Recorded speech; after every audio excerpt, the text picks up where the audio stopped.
Hi, welcome back to our latest video on running leads, specifically running annuity leads. And I guess I'll start with the first thing, which would be what not to do, which would be to call your prospect a lead. Don't ever call them on the phone and say, you're my annuity lead. Hopefully that is common sense, but a lot of people seem to make that mistake.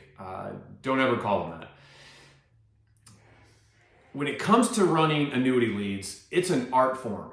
It really is. And I'm going to try and give you a bunch of best practices here that I've learned myself and what I've learned in reaching out to people that really make a great living purchasing annuity leads.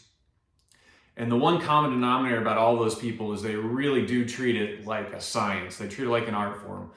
And so if you think that you're going to be able to make a good living purchasing leads and giving them a couple times and winging it on the phone with them, jumping in appointments and selling like you normally would, good luck. It's a tough gig. It's not that easy.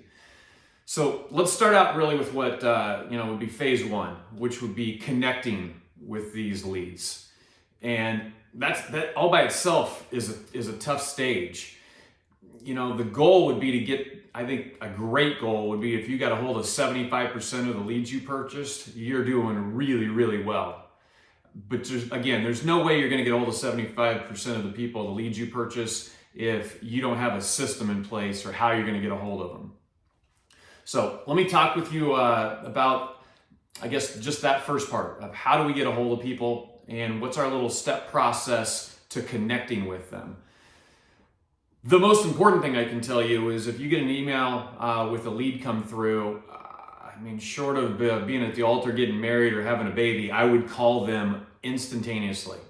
You know that they're hot to trot. A lot of them probably just filled out some type of a form, maybe online, depending on how they became a lead. They're available. I strongly recommend calling right away. I probably got a hold of as many people calling right away as I have through all of the other techniques that I'm about to tell you with combined. Okay, so let's say that we got a lead on a Monday night. I called right away, but I didn't get a hold of them. My next step is Tuesday morning, I'm going to send them an overnight package. And yes, I'm going to spend $12, $14, $15 on an overnight package. But we're talking about annuity leads right now, and I know you're paying, normally you're paying $250 to $500 a lead.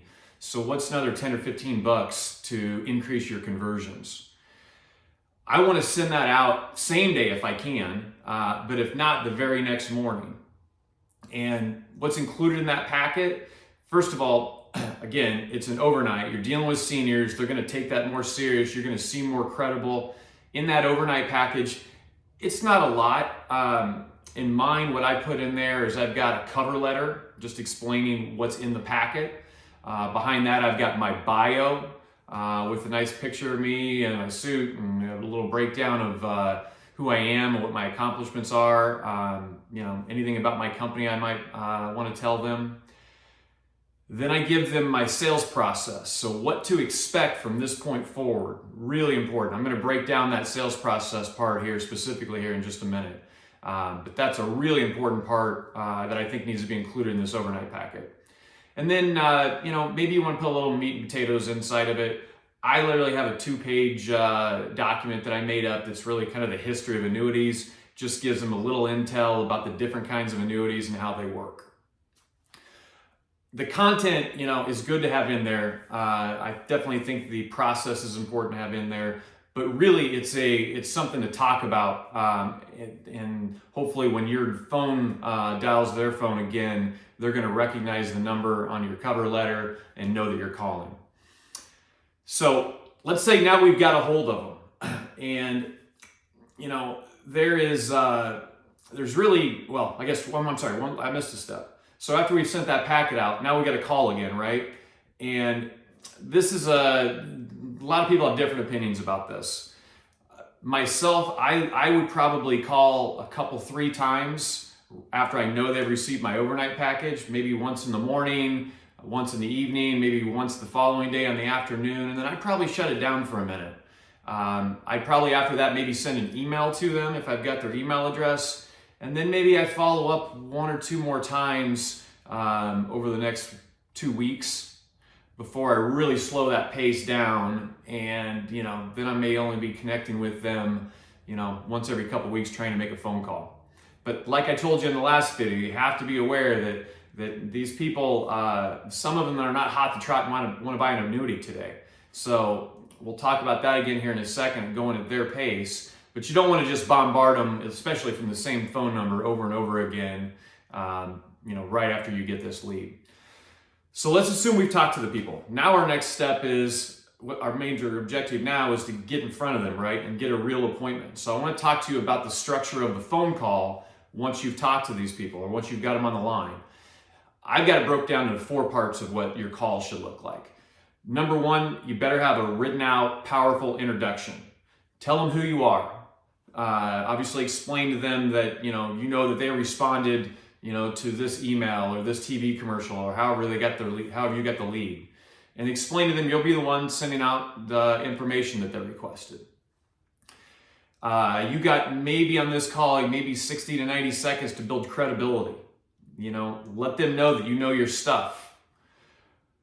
Then you got to get into the fact-finding part. And, I basically have about 6 or 7 questions that I try and go through each time with them as far as information to get from them. But the majority of those questions is, what are their goals? And what are their concerns? What are they trying to accomplish? That's the big thing that you want to get out of them. But I kind of, in my mind, I would probably have the same format of what questions I'm going to ask each time, so it looks like you've been there before. And then here's the big one. At the end of that call, you have to close to your sales process. This is so big. There's really 2 reasons why people are not going to want to set an appointment with you. One is they don't trust you, which you didn't do a good job on the credibility section of what I just said, if that's the case. And number 2 is they don't want to have somebody come to their house that they really don't know and high pressure sales them. So closing to your process and explaining what your process is, that's going to alleviate that. And so let me explain what my process is. And I explain this to them in detail. So I will tell them that here's my process. I got some information on you today. I'm going to put some stuff together for you. I'd like to come out and see you for just a few minutes, and I can jam you in between a couple of my other appointments. Probably only need to talk to you maybe for about 20 minutes or so. And what I'm going to do on that first appointment is I'm just going to give you a little bit more information and the stuff you requested, and I'm going to do a little deeper dive into what your concerns and your needs are, so I can do this. So I can go back to my office with my team of professionals, and I'll put together a big recommendation, a proposal for what I really think a good option for you might be. And then if you want me to, I'll send you that, or I can come back out to your house and I'll go through it with you, one-on-one. Or I can just send it to you. You don't have to have me back out if you don't feel comfortable. After I've given you that proposal, then what I'll normally do is I'll follow up with you the following week. And if it's something you think that's a good fit for you, then I'll schedule a time to meet with you for a 3rd time. And at that point, we'll do paperwork. It's that simple. But what I just did there was I alleviated that man. I hope he's not coming out here and he's going to be in my house for 2 hours and try and jam something down my throat and sell it to me. I've spread it out, and I've taken that unease about what does this appointment look like, and I just think that does wonders for your get-in rate. I can only, there's really 3 things that drive the success of annuity appointments. One is your process, 2 is your skill set, 3 is your location. I just went through the process. I can't control your skill set, and you really can't control your location. But you can control your process. Location-wise, I'll just say one thing. Obviously rural's better, but a lot of you can't do anything about that. City's going to be tougher from a conversion standpoint. Okay, let me finish this up with a couple bullet points. Know where your leads come from. Know if they came from a television commercial, or whether they came from a telemarketer, or whether they came from an internet lead or social media lead. First of all, it's going to help you a lot in your intro so they know why you're actually calling them. Number two, it might tell you the best way to communicate with them. You know, if they did something online, then emailing them may be a better way of communication there to get things started than a phone call might even be. Learn to move at their pace. You know, at their pace, meaning some of them are hot to trot. They want to find an answer right now. They got a CD coming due in 2 weeks. They got to find an answer for it. Some of them are retiring for 4 months and they're just looking into things. So your job is to stay in front of them for the next 4 months. So when they really are ready to buy, you're there for them. Start small. You know, the saying my old boss used to say was, pigs get fat and hogs get slaughtered. If you go into somebody's home and you can go in there and write, $25,000 or a $50,000 annuity instead of going after the $500,000 IRA right away, might be a smart choice. Make them a client, build a relationship, then you can work on, getting more assets. Okay, maybe the most important thing in this whole video. If you're going to work with annuity leads and you're going to try and make it profitable, spending $250 to $500 a lead, then you have got to follow up like your life depends on it. You can't just take that first couple steps, connect with them or not connect with them, and then throw them in the trash if you don't make a sale. You've got to continually connect with them. You have to drip market them. If you don't have a CRM, I don't know how you do this effectively, but you've got to get a CRM. If you don't have one, connect to me. I've got access to one that's probably the best one in our industry that I've ever seen.